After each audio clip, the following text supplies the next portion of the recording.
Hey, I wanted to kind of continue my amendment series, but not really about amendments, believe it or not. So today I want to talk about some fulvic acids and humic acids, what they are, what they do in our soils, why are they kind of important. So let's talk about fulvic acids first. So fulvic acids are actually formed through a microbial decay of organic soil materials. So let's say you've got some compost out there, or we've got some forest products that just leaves everything that has slowly been decaying and breaking down. That's where fulvic acids are created from. Now, the difference between the two, now fulvic acid is actually available at any pH level, believe it or not, from 0 to 10. That is where fulvics can actually be soluble in your soils. On the other hand, your humics are more alkaline, so 7 on the pH and a little bit higher.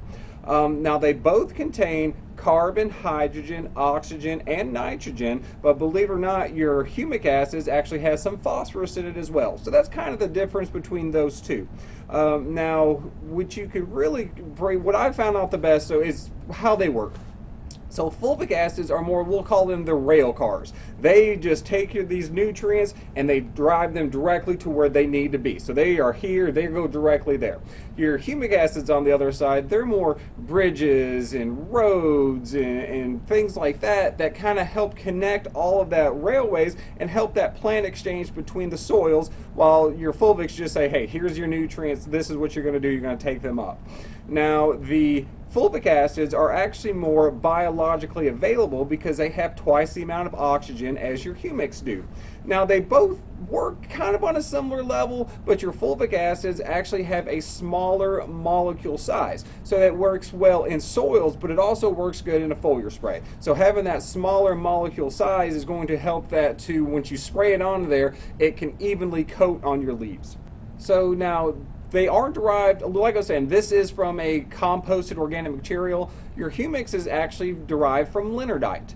So lignardite is literally just a mineraloid that contains up to 90% humic acids. So they're derived from two different places. So one, you got your organic, they're both organic, but one's derived from a mineral, one's derived from just decomposing, decaying organic materials. Now they're both going to help stimulate all that microbial activity that's in your soils.